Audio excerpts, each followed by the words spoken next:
There are 5 key questions every successful business owner asks every day. How can we increase innovation? How can we reduce operating costs? How can we grow our sales and market share? How can we create new products and stay cutting edge? And how can we improve our cash flow? By Monday's Howcanology web app answers all of those questions by empowering your employees to become valuable, producing entrepreneurs. Contact By Monday at 801-225-1600 to learn more about Howcanology.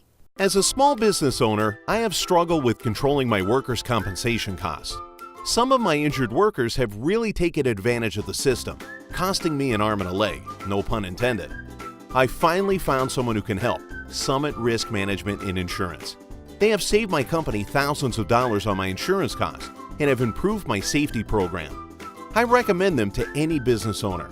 www.summit-risk.com. That's summit-risk.com. If you own a small business, you've experienced problems with technology. Lost files, server crash, blue screen of death. It always means one thing, an IT nightmare that keeps you from running your business. IT Now keeps those IT nightmares at bay. IT Now is the leading provider of professional IT services for small and medium businesses. Call IT Now today for a free network evaluation, and soon you could be nightmare-free and experience the bliss of things running as they should. 801-562-8778. Phil, your golf game is amazing. Where do you find the time? I've been using ADP for my business, the world leader in payroll services. I manage my payroll, retirement plan, and HR all on my iPad, mobile app, or with a quick phone call. It's easy and really affordable. I'm just so busy. Sounds great. How do I get a quote? Call Dave at 800-422-3705. He's been with ADP here in Utah for 15 years. Thanks. That number was 800-422-3705. Because I'm happy. Clap along if you feel like a room without a roof. Because I'm happy. Clap along if you feel like happiness is the truth. Good morning, Utah small business owners. Welcome to the Small Business Hour with your hosts, Mark Hunter and Chris Brown. It's time for your business to go from small to large. Good morning, Utah small business owners. This is Chris Brown with my good friend Mark Hunter for the Small Business Hour here on K-Talk. And as always, our goal here is to help support, promote, and educate Utah small businesses. And we do that with our radio show, our website, and our upcoming workshops that we're going to be announcing soon. October. In October. End of That's October. Right. End of October. And it'll be great because we'll have some of the same folks who have presented here on the radio, providing much greater depth on the topics than we're able to get on the radio show. Well, we'll have some fun guests as well, like Bill Gephardt and some of these other people from the state and so forth. So yeah, it's going to be a really cool program. So who are our sponsors this week, Mark? So this week we've got Sandler Sales. They do sales coaching and helping businesses to help improve their sales and their sales force. So sandlersales.com. And IT Now. You can reach IT Now at itnow.net or 801-562-8778. They're an outsourced IT company helping companies with their computers and all their IT issues. And back to the workshops for a moment. All of our sponsors are going to be participating in those workshops as well. So if you like our sponsors and you like the types of services that they offer, they're going to be providing some really great information at these workshops that you can apply in your small business. Yeah, absolutely. Practical issues that you can use every day. Okay, so for today's interview, we've got John Rees from C&M Law, and he's going to be talking to us about an issue that affects businesses of all sizes, which is intellectual property law and the different ways that a firm can protect their intellectual property. And one of the things that we've been hearing a lot about recently are these new sort of generic top-level domain names. And how does that play into the intellectual property field, and what are the things that a business needs to be concerned about there? Well, domain names, of course, drive the website and the location of the website. And a great deal of branding is done just through the domain name, so that if you establish a website and you've got the domain name that is part of your brand, or that your brand is part of the domain name, then people are going to find that, and that's where they're going to be. That's where they're going to go. So what's happening out there is it's pretty interesting, because up until a couple of years ago, we had .com, .net, .biz, a few of the other. Now there's hundreds more, right? Exactly. exactly. What's happened is that the organization that regulates domain names has expanded that, and now there were 1,900 applications for new generic top-level domain names, and there are 300 and some odd that have been put out in the marketplace, and there's still another 12 to 1,300 that are under consideration. And I should just point out, so that we're all on the same page, a generic top-level domain is the letters to the right of the dot. Okay. So .com, .biz, and all those. So just as a personal example for my business, our domain name was hrpros.biz, and a couple of years we couldn't get .com. Now no one's using it; it's just sitting there, not being used. But I don't have probably it. for sale. But a couple of years ago, we started getting, well, maybe a year or two ago, we started getting these things. Hey, would I like to buy hrpros.xxx? I'm like, why in the world would I want that? Is that just something that that companies are just buying up to prevent someone else from getting it, so that they don't have a problem with their brand? Is that why companies would buy those strange top-level domains? Yeah, what's happening is there are a lot of folks out there that this is a moneymaker for them. And it's called cyber squatting. And what they do is they find famous brands in particular, at least that's what they used to do. That's not as available now, but they would find brands, and they would register the domain names with those brands and then offer to sell them to the brand owner. And frankly, for a long time, there was really no recourse available to the brand owner. There was no cause of action. But with the Anti-Cyber Squatting Consumer Protection Act and ICANN, who regulates domain names, has set up an administrative procedure now that allows brand owners to actually recover their domain names, and the administrative proceeding is really pretty straightforward, and it's relatively inexpensive. So if you did have a brand and somebody got the whatever version of that, and now, well, I guess one question I have is, so one reason somebody might do that is because they want to kind of tag on to your brand and the brand equity that you have, and use that for their own business. Other times it could just be legitimate. Similar name. Right? It was, so how does that work? I mean, like whoever has the hrpros.com, which I don't have, I mean, they might be planning on having a similar company. Could we end up in a dispute over who should have .com and .biz? I mean, how does that work? If it's straight trademark, it's the first to use the trademark and in it for a particular product or service. But when it comes to domain names, it's whoever registers it. And if your brand is included in that domain name, if you've got prior trademark rights, then you might be able to recover the domain name. But otherwise, if they've got a legitimate business and it does include those particular letters or that particular word that may or may not be your trademark or something close to it, then they can legitimately use that domain name. For somebody to be able to recover a domain name, such as in this administrative proceeding, you have to establish that the trademark has been, or the domain name has been registered and used in bad faith. Okay. And essentially that means that there's somebody else's trademark out there, and you're doing exactly what you said. You're trading on their goodwill. You're taking advantage of all of the time and money they've put into marketing and to building up this brand. Right. Now, this kind of makes me think of the Nissan Motors versus Nissan computer case from, 10 years ago? That's been quite some time. And that was before these new administrative procedures were in place, right? And in that case, effectively, there was a big dispute over who should own Nissan.com. And in a sense, they both sort of had a right to it from a brand perspective. Obviously, one was bigger than the other. Is that the kind of thing that this new administrative procedure should help resolve when something like that comes up, or? Yeah, it will help with that. But again, I think a lot of the more famous domain or trademarks have been resolved. But with the Nissan case, you're fundamentally looking at trademark infringement and whether or not the use of the trademark in the domain name is infringing on somebody else's trademark.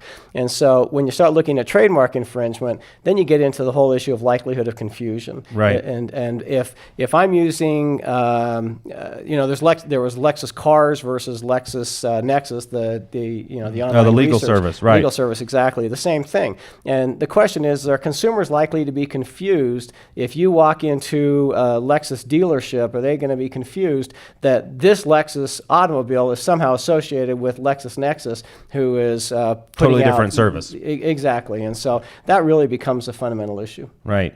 Because there are a lot of, particularly when we start using acronyms and things like that in domains, you know, I mean, there are lots of ways that you could sort of accidentally use someone else's name without even really intending to infringe. Exactly. So back to cyber squatting a little bit. I mean, this is something that, you know, was a big deal for a while. I remember, you know, you'd always hear about somebody who was trying to sell some domain name to some big company for millions of dollars or whatever the case might be. Is that still something that's happening a lot, or have most of those kind of been cleared up? Or? No, it still happens a lot. In fact, I've got one client that's very aggressive in protecting their trademarks, and we have filed several of these administrative proceedings seeking to recover the domain names. And so what's happening is there are a lot of folks, especially offshore. I think virtually all of ours have been with offshore registrants, and what they do is they buy up the domain names in bulk. And using the trademark of somebody else, and then they throw them up on the internet, and they see which ones start to attract traffic. Okay. And they take those, and then they'll put them up for sale. But if they're not getting any traction, if they're not getting any traffic, then they don't care, and they'll move on to another domain name. Interesting. And I think a lot of businesses get frustrated when they go to try and get started on the internet. I know that Mark and I, for some of the things that we've done, what we ended up calling our product or service was in part dictated by what domain name we could get. What's available. Like we thought, oh, this is a really great name, and then we would search, and it wasn't available, but no one was using it, but it still wasn't available. And so that's a big thing that a business owner needs to think about even before forming their business, because, you know, if you decide you're going to be called whatever company, but you can't get that domain, that's potentially a problem. That's a huge problem, and my, you know, if there's nothing else that comes out of this today, before you start a business, before you adopt a brand or a trademark, check for the domain name. Because like you said, if you can't get it, you're going to be beating your head against the wall trying to figure out where you put in a hyphen, do you put in a number, do you put in something else? And those are goofy, and you don't want those. And part of the purpose of these new generic top-level domain names is to expand that. And to, more options. By, you know, geometrically, exactly. And so, you know, even for example with mine, I wanted johnhrees.com. Well, it's some guy in Britain that is using, he's a photographer. So I can't build a blog around that domain name, but now there is .lawyer, .attorney, and others, and I can use those. Well, let me tell you something funny, I don't know, that I did when my children were both born, is I registered their domain names when they were born, because I thought, you know what, someday they might want this, and it doesn't cost that much, so I registered both of their names, so they had .com addresses, so that, you know, 15 years from now, if they decide they want a business or a blog or whatever the case might be, at least I squatted on it before somebody else could squat on it. So you know, another thing too is we formed a company, and the domain that we wanted was taken, but we reached out to the owner and did a deal and actually purchased that domain. Yeah. So I mean, that's potentially a possibility as well. Sometimes that works. Yeah. But I can just see it now. My daughter's pregnant, and I can see she and her husband saying, what should we name our baby? Well, I don't know. Let's check on the domain names. There you go. Yeah. One of my kids had to have a hyphen, but I still thought that was better than them having to have a dot, whatever they might need at some point in the future. So let's move on a little bit from domain names, because that's very sort of internet specific. Right. And let's just talk sort of generally about trademarks and so if I've got a name for a product or service or my business or whatever the case might be, and I've been using it, I've sort of established that prior use that we touched a little bit on before, but there's still an additional step that I can take to further protect myself. Can you talk a little bit about that? Sure, and actually I'm going to broaden that just a little bit, because there's actually offensive and defensive strategies that you should implement. Trademark rights accrue at common law, means that when you start using a trademark, that's when you acquire your rights. So independent of any registration, whether a state or federal registration, you can acquire trademark rights. So what that means from a defensive position is that you need to be careful that you're not using somebody else's trademark that you don't necessarily find by looking at the United States Patent and Trademark Office website, something like that. So searches are critical before you adopt a trademark. Now, I got some clients who say, well, I'll just use it, and then if I get nailed, at that point I'll stop using it. And it doesn't work that way, and we can talk about that more if you want to. But on the other side is federal registration. If you're using a trademark in interstate commerce, there are significant benefits that you can get from federal registration over just having the common law trademark rights. For example, your certificate of registration issued by the Patent and Trademark Office is prima facie evidence of your ownership of the mark and your right to use that mark exclusively in all 50 states. You can use the R with a circle around it, and for most people, that sends a message that can't use it. Exactly. Knock it off, get out of my space, and leave me alone. You get into federal court, you can get an injunction, you can get damages, those sorts of things. I'll tell you one of the biggest practical benefit of federal registration is that if I've got a client with a federally registered mark and the client calls me or sends me an email and says, hey, there's somebody else out there that's using something similar, and I send an email or a letter off, I get a response, and we usually get it resolved very quickly. You don't end up in court. We don't end up in court, and without that federal registration, it's a lot harder. Right. But like you said, I mean, that's an interesting point, that if I go and try and register something federally, but it's already been in use by some other entity, that can be a problem as well. How does that process work? With trademarks, it's not like a business name. If I go downtown and try to register a business name that's identical to somebody else's, they won't let me. But if I just change a couple of letters, they'll let me. Right. It's not a problem. Or if it's a different state. If it's a different state. Right. But for trademark, the standard is likelihood of confusion, which means that the courts are going, and the Patent and Trademark Office will look at several factors to determine whether or not two trademarks can coexist. First is sight, sound, and meaning, the overall commercial impression.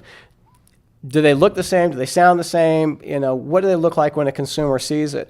You could actually theoretically have two trademarks that are identical, but yet still be allowed to coexist and be non-infringing if the goods and services are different, or if they target different consumer groups, or if the sophistication of the consumers is such that they understand the difference. So like Cisco products versus Cisco Communications, they sound virtually identical, but they're totally different companies. The spelling's even different. The spelling in that case. is different. Yeah. Exactly. If they were a little bit closer in their product lines, that could be a problem. But otherwise, because they are very different products, it's probably not going to be a problem. Not going to be a problem. Now, one thing, we'll talk a little bit more about the trademark stuff when we get back, but you know, when we are forming a business, obviously the business name might eventually become something that we want to trademark. Mm-hmm. Sometimes it matters, sometimes it doesn't, just depends. So I guess one question I have is that, you know, if I register a business here in Utah, and I had this problem, so this is why I'm asking you. So, and then later on I found out that there's some guy in South Dakota that's using the same name, and somebody else in Florida that's using the same name, and somebody in Arizona that's using the same name. Now there's a whole bunch of separate companies that are using the same name because it was just a name that seemed unique but wasn't. Obviously, it'd be tough for any of us to trademark that at that point. But I guess one thing I'd like to talk about when we get back is for that new business owner who's starting out, you know, how do they check for that? Yeah. You know, not just from the trademark standpoint, but hey, is somebody else already using names of product, services, the name of my entity, whatever the case might be, so they can sort of preempt some of those problems. So as soon as we come back from the break, we can get a little more into trademarks and how that ties in with business names and registrations and all that fun stuff.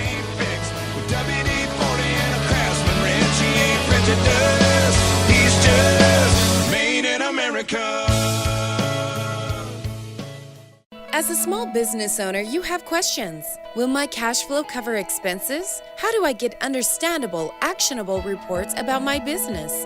What is the best option for raising capital? Clarity CFO is your finance partner that thinks like an entrepreneur. We're all about helping you improve cash flow, meet opportunities with confidence, and grow your business. Visit our website at www.claritycfo.com to receive a free review of your business metrics and to start getting answers to your questions.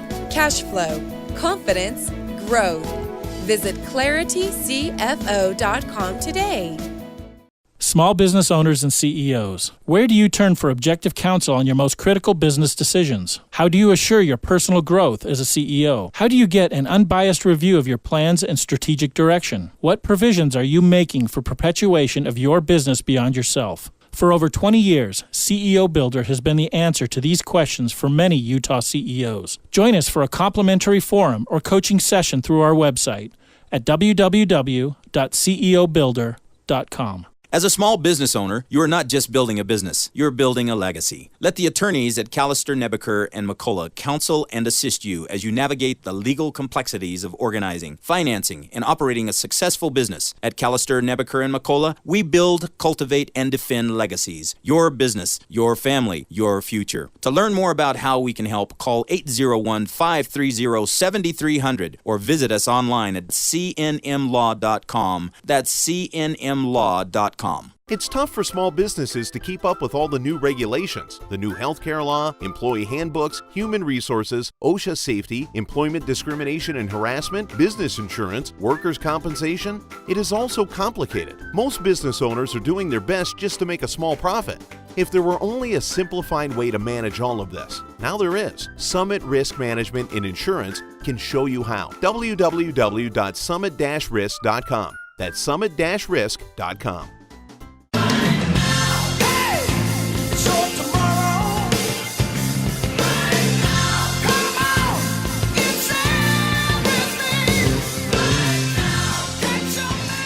Okay, we're back with John Rees, and before the break, we were talking a little bit about, how you might want to register the name of a company and then try and get a trademark for that, but other people might already be using a similar name. And I think one of the problems I had for my company was that I was using sort of a name that really sort of described what we did and wasn't really unique, you might say, because a bunch of other guys had thought, oh, HR Pros, that sounds like a great name for us too. So can you talk a little bit about how that works from a trademark standpoint?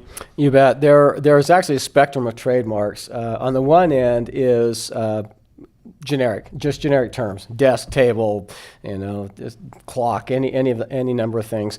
And then it moves down the path to merely descriptive terms, and then distinctive terms, and then or terms that have acquired secondary meaning, and then finally there's arbitrary or fanciful terms. Now, oftentimes business owners get tempted to use terms that simply describe their products or services. Yeah, that's what I did. Yeah, and if you become too descriptive, then the Patent and Trademark Office says we're not going to register that because nobody else can describe their particular products or services. And so the best trademark in terms of protection is something that's just completely arbitrary. Google, Yahoo. I mean, right. What were those prior? Make something up. Exactly. Right. And so if you do that, then now it's harder to build brand recognition for an arbitrary mark, but you're much more likely to have strong protection and to keep others away.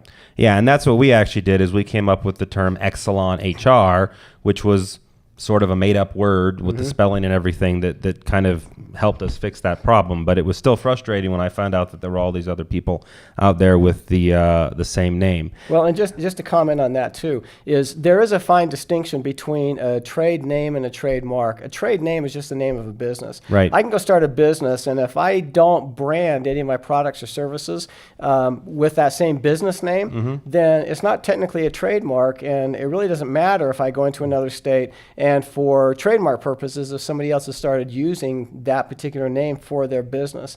And so when you do a business name, you got to go to all 50 states if you're doing business in all 50 states. With the trademark, you register it once, and it cuts across the board. Right.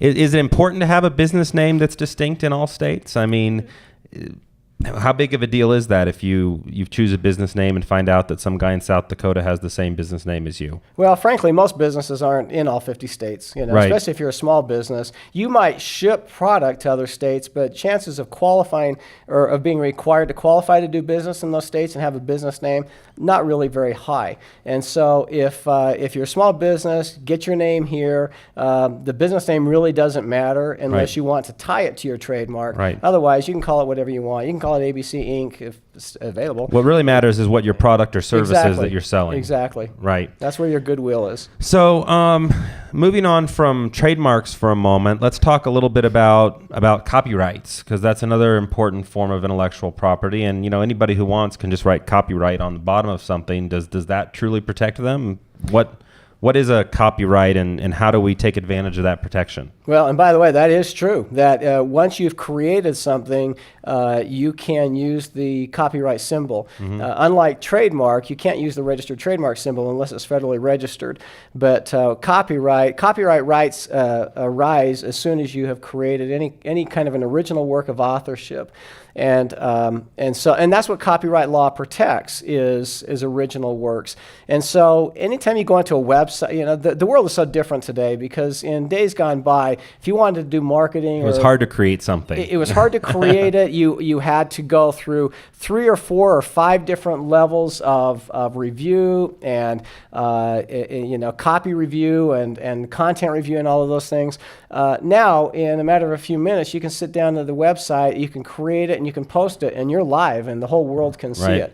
And so, it's very easy to go to somebody else's website, do a right click, grab a photo or an image, and stick it on yours. Which is a very bad idea, because you may not even be stealing the image from them. You may be stealing the image from somebody they stole it from, who could be really big and litigious. Exactly. and I don't know if you've been following Getty Images at all. Oh, they're very out there. They're very aggressive. Protecting We've got their images. several clients that received letters from them saying, pay us a few $1,000s and we'll go away.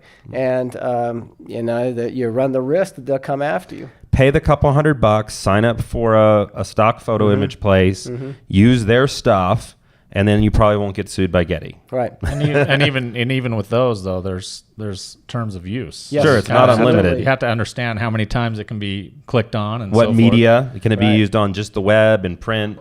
Yeah. And how many times and how far downstream. Yeah, exactly. Can it be used for my customers' customers? So, yeah. So, is there anything we can do to give further copyright protection to our original works, or is just writing copyright on it enough? Is there any additional steps we should take to solidify our copyright? Well, there are, and it's like anything. It's monitoring, kind of keeping an eye on what's out there. But the way to protect yourself, to make sure that you've got your own rights tied up, is, again, the work has to be original. And so let's suppose you start your business and you hire an employee, and the employee goes out online and finds some other stuff, rips it off, puts it on your website, and says, isn't this great? Well, yeah, it's great, and then 6 months later you get a letter saying damages and knock it off. And so you want to make sure that your employees are creating original works, and for images, they're original images. And if you go out and you hire somebody else, a consultant or a designer, a developer, somebody to create content for you or to create your website for you, you want to make sure that they're creating original works. And in that case, you want to make sure you've got a written contract with them. They've assigned their rights in that IP to you, in the copyright to you, and that they've represented and warranted to you that it is original, and they agree to indemnify you if it's not. That's what I was just thinking, because a lot of times it's tempting to just, hire some random person to create something for you. You have no control. They might have used that exact same whatever 10 other times for 10 other companies. Right. And who really owns that work at that point? Yeah. Now, something to keep in mind is indemnification sounds great, and it's a great legal hammer. Well, that only matters if they've got something that you can go after. Thank you. That's my big thing on indemnification, is somebody can indemnify you all day, but if they don't have assets, if they don't have insurance, if they don't have whatever it is that is going to reimburse you, then so what if they indemnify you? One thing I'd like to mention, because we were talking about employees and whatnot, there's a lot of employers who will put their employees' pictures on their website and so forth, and probably a good idea to get a release from their employee to do that, so that they actually own that, and there's no expectation of some type of royalty or something along those lines from that employee. And then another thing that I recommend to most businesses, we include in their computer use policy a whole section on intellectual property that tells them not to go out and take other people's IP. Right. So that if we find out that they've done what you just described, we have, good grounds for discipline or termination or whatever the case might be. Right. So when we're developing a website, we've talked a lot about, web-based stuff. And I think we've already addressed a lot of this, so we need to make sure that the domain name doesn't stomp on somebody else's. We don't want to steal a bunch of copyrighted content from somebody else. What about just like the look and feel of the site? Is that something that can get us into trouble if our site is similar to someone else's site?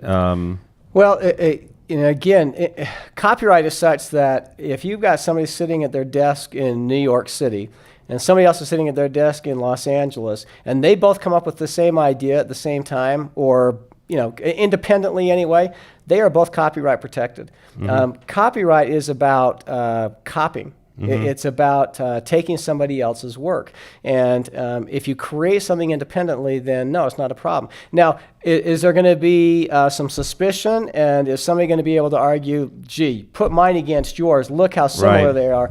There is an inference that you've copied. Sure, that might happen, but legally and technically, the look and feel shouldn't be an issue unless it really is copied from somebody else. And that's one thing that sometimes people will say, hey, Chris, go look at this website or go look at this form or whatever. We want something like that. I'm like, I don't want to look at it. Yeah. Because I don't want to be influenced by someone else's work, because then if it comes up later, I can say, no, I mean, somebody asked for this, I created this, and I wasn't influenced. I didn't even know the other thing existed. I don't know, maybe that's just me, but it seems like a good way of at least protecting myself from accidentally infringing, because if you read a lot of somebody else's work, it can start creeping into your own, even if you don't intend for it to do that. That's right. Now, tell us a little bit about trade secrets, because that's an important type of intellectual property that many businesses have. And how is a trade secret different from just, say, confidential information or something that we don't want our employees to blab about? What's the difference between that and a trade secret? So a trade secret rises to a higher level than confidential information. Businesses generally take good care to protect their confidential information, let their employees know that this is confidential, and as you mentioned a few minutes ago, your policies and procedures, that sort of thing will address them. A trade secret, though, is, like I say, it rises to a higher level. It actually has to be information that can be used to the benefit of the business. It has to be something that can be exploited to benefit the business. And it also has to be something that you do take reasonable care in protecting. And so if you achieve that, then unlike a patent or copyright, copyright has limits, but the time limits are very long. But a patent, for example, may last 17 years. And then it goes away. Right. With a trade secret, if you protect it as a trade secret, it can last forever. So, for example, Coca-Cola formula. Right. If they had patented that, there'd be no Coca-Cola expired a long today. time That's ago. right. We have a lot of generics out there, but they didn't, and they've kept it. Microsoft source code, KFC's chicken recipe, all of those kinds of things. And that's one thing that sometimes might make a business concerned about applying for a patent, is that in the patent they're giving away the secret. Exactly. And so, sure, that protects them for a period of time, but then once that time is up, they've kind of laid out exactly how to copy what we've done. Right. And that's why you'll see so much of the R&D and the costs of going into it. They will push it out, and they'll milk it for all they can for those 17 years, and then they move on to something else. Now, another interesting thing that you mentioned about taking good care to protect the trade secret. I worked for a company once that after I left, they wanted to litigate against me because I had no non-compete, no anything, and I continued to work with some companies that I had met when I worked there. And they tried to argue that, you're violating our trade secrets. You're using our trade secrets. And the funny thing is that this company actually publicized to the greatest extent possible who all their customers were. So much so as asking for letters from all their customers that then they mailed out to other potential customers. And ultimately, in that case, it was, this isn't a trade secret if you're publicizing the information. Is that a good example of a company that didn't take that good care to try and invoke the trade secret standard? Yes, you've got to. It has to be tight to the vest. It has to be. It can't be information that is known to others. It's got to be. It can't be shared. Now, interestingly enough, you can actually have a trade secret, which is a combination of public information, but the way it's put together and the composite of that information still has to be held secret or confidential.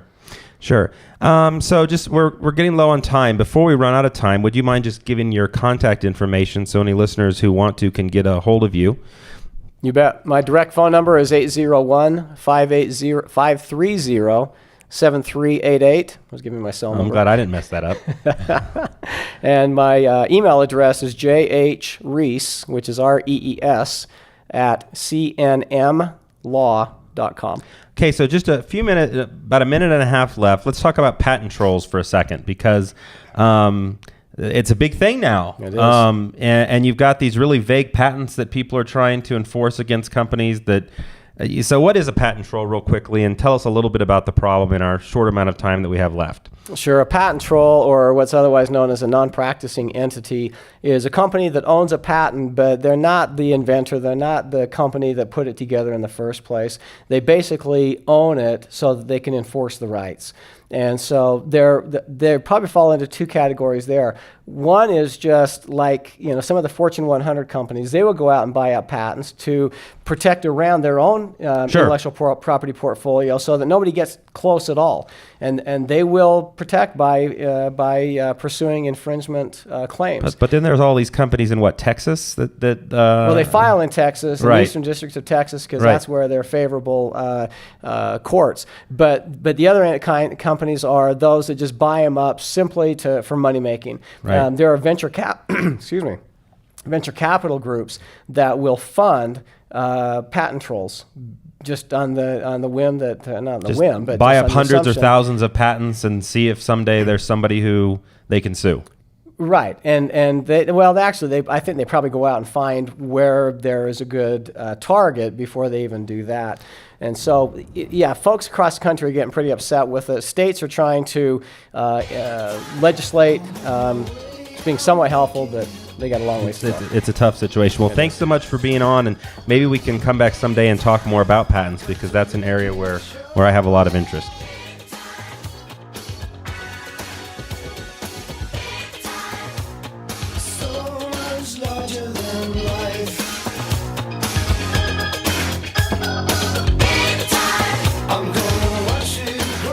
It's time for this week's First Utah Business Spotlight.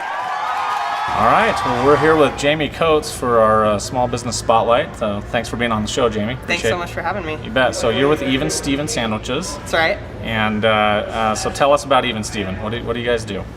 So Even Steven Sandwiches is a new concept that just hit the market 2 months ago. We're a sandwich shop with a cause. So for every sandwich we sell, we donate a sandwich to a local nonprofit. And surprisingly, this just hasn't been done before with food service. Yeah. So we are a pioneer in that sense. Done with clothing, right? Clothing, shoes, scrubs, so many things, but not yet with food. So we're happy to be pioneering in this industry. So who came up with this concept? So our founder and visionary is Steve Down. He came up with the concept over lunch. He's definitely a seasoned entrepreneur, and that's his spirit and passion. And he came up with the idea just sitting at a sandwich shop and kind of thinking, how can you improve upon this concept? And you're located in downtown Salt Lake. Yes. Right now, your first shop. Yeah, 2nd South and 4th East. Okay. Salt Lake City is really the ideal setting in a lot of ways for the flagship location. Yeah. So who do you donate your sandwiches to then? So we are working with 4 local nonprofits in the Salt Lake City area. That includes the YWCA, the Volunteers of America Homeless Youth Outreach Program, the Rescue Mission of Salt Lake, and the Good Samaritan Program. Great. What was it that caused you to pick those charities? When we were developing the concept, we first approached the Utah Food Bank. They have obviously a statewide perspective of the issue of hunger in the state of Utah, and the nonprofits that are really working to solve it in some way. Some more than others. The nonprofits we're working with specifically feed a lot of clients every day. Sure. But they also have other programs that they're really passionate about and that help the community in more than one way. We've got the Homeless Youth Outreach Program, helping kids build resumes and acquire food handlers permits. And then we have the YWCA with their Family Justice Center, offering legal help to women that are escaping violent situations in the home. So. Okay. Sounds like worthy causes. So maybe tell our listeners about what kind of an experience, what kind of a sandwich are we talking about? That we're donating? Well, no, just when they come here to buy a sandwich, what kind of a sandwich are they going to get? Our menu takes a fresh look on nostalgic recipes, so customers can expect an awesome, high-quality artisan sandwich that really has that nostalgic, homey feel to it. We're all about offering a comforting and high-quality experience for our customers. So give me a couple of examples. We do a sloppy joe with pickled onions. Okay. And we actually do a vegan sloppy joe called the Sloppy Tina. Nice. So it's made with mushrooms and mushrooms, red onions, and same slop sauce we use for our joe. But Gotcha. Of course, it's vegan. Nice. All right. So what maybe be a popular item on your menu? What's a popular sandwich?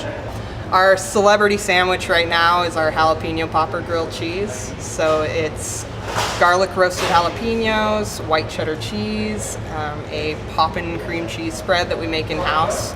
It's very good. All right, you're making me hungry. All right, so how do your customers respond to this buy one, give one model? Our customers are incredibly supportive. Even if they didn't know about the concept until they walked through the doors, they were just looking for a good sandwich. Sure. They're pleasantly surprised, of course, especially when they see that our prices don't immediately reflect that we're also donating a sandwich at the same time. I was going to ask you, what kind of a price can they expect? They can walk through the door with $10 in their pocket and enjoy an artisan sandwich, chips, and a pickle. Nice. Okay, so that's cool. They can feel good about what they're contributing towards or involved with when they actually have their lunch. Absolutely. And are you open for lunch and dinner, or what's your situation there? We're actually open for breakfast, lunch, and dinner, and we do brunch on Sundays. Okay, nice. Tell me your plans about moving forward. We want to have 5 locations in the next year.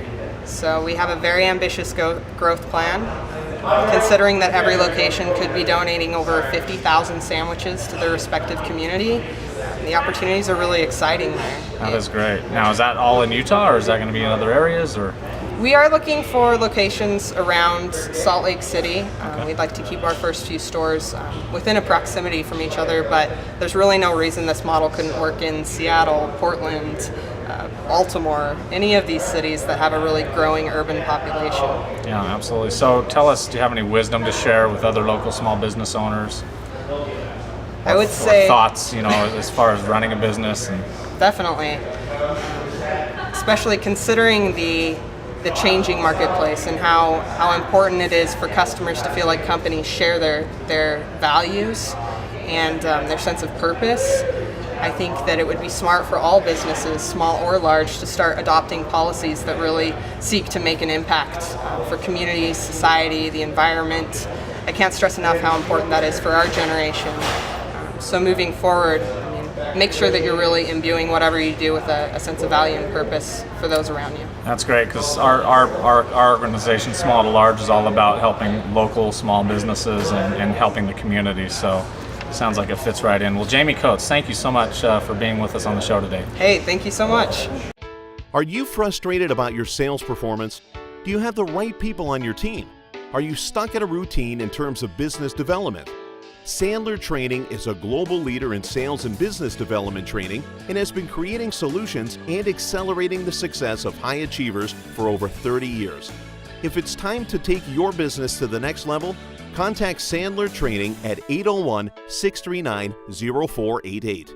801-639-0488. Is your business struggling with the cost of an employer-sponsored health insurance plan? Learn how your business and employees may benefit from new rules under the Affordable Care Act. There's no reason for you to continue bearing this unnecessary cost. Call the experts at Summit Risk Management and Insurance, 801-671-2431. That's 801-671-2431. Learn more at www.summit-risk.com.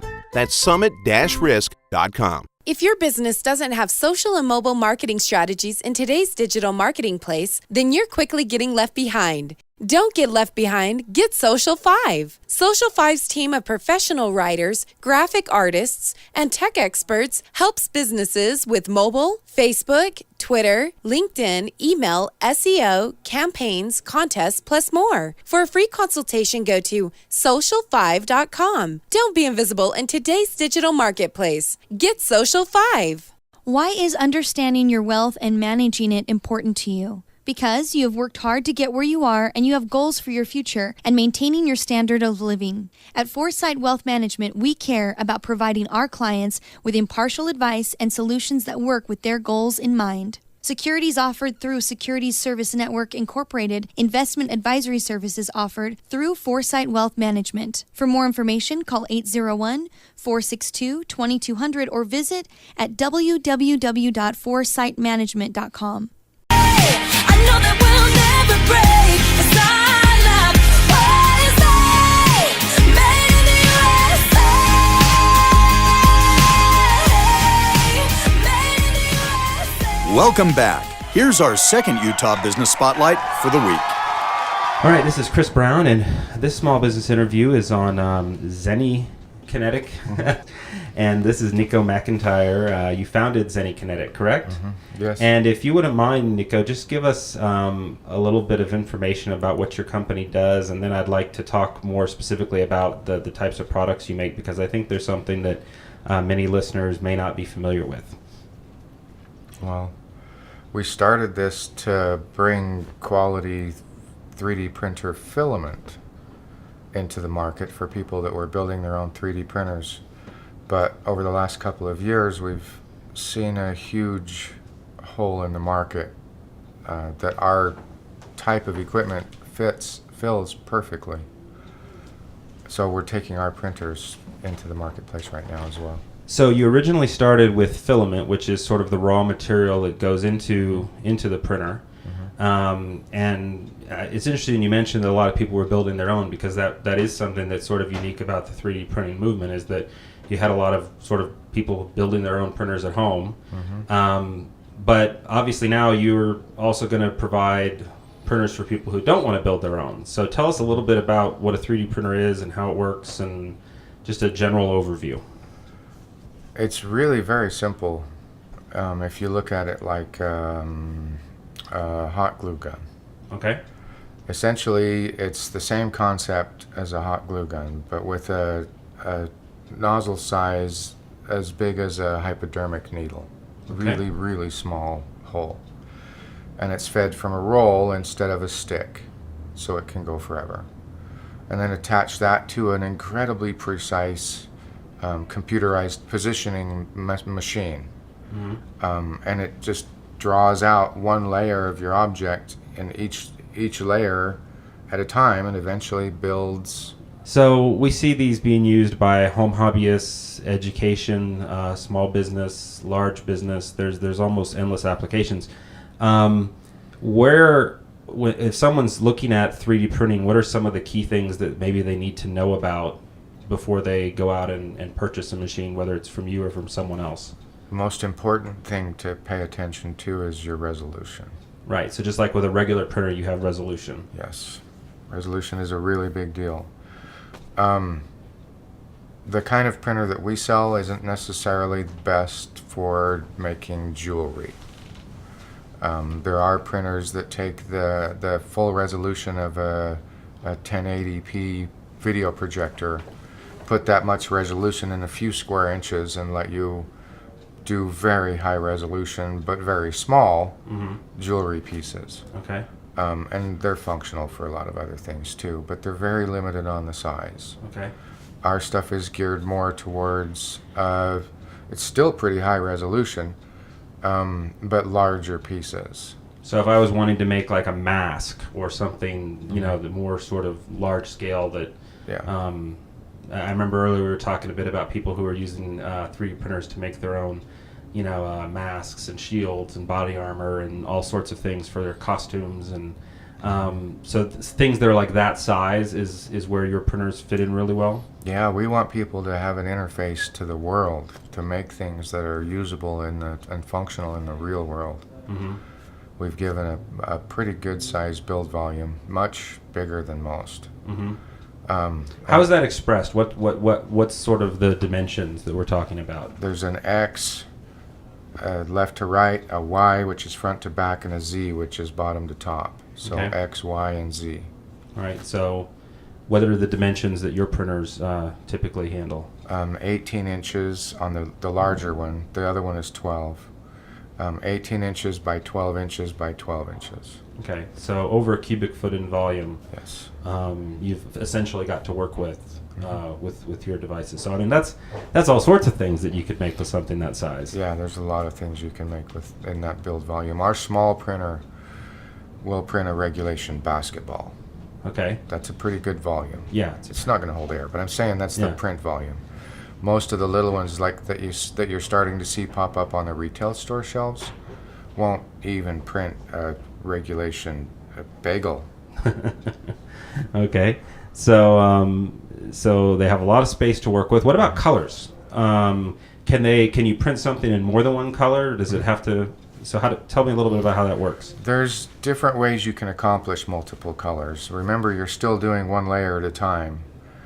So you can switch out colors. You can have multiple extruders. There are ways that you can do multiple colors. Our dual extruder unit will let you do 2 colors of anything mixed pretty well. Okay. It's just another technique in the modeling, and it's not terribly difficult to master. Full color is not necessarily achievable with this particular type of technology. There are machines that will do full color. Mm-hmm. They range anywhere from $25,000 to $500,000, $750,000. The type of the FDM, the fused deposition modeling technology, the type that squirts out the hot plastic. Mm-hmm. It's still difficult to get the color of that plastic to change color very quickly. Mm-hmm. So we are limited to basically one color per extruder, but we are working on that. Sure, it's just like anything else. You have to have a starting point. Mm-hmm. I mean, the idea that you can make a 3D object in your home that is functional, not just paper mache. I mean, you could actually use it for something is pretty fascinating. We do it. It seems like there's a lot of opportunities for this in education, where students could create and produce and actually feel and touch the things that they design. Do you think that's a big area of growth for this technology? Absolutely.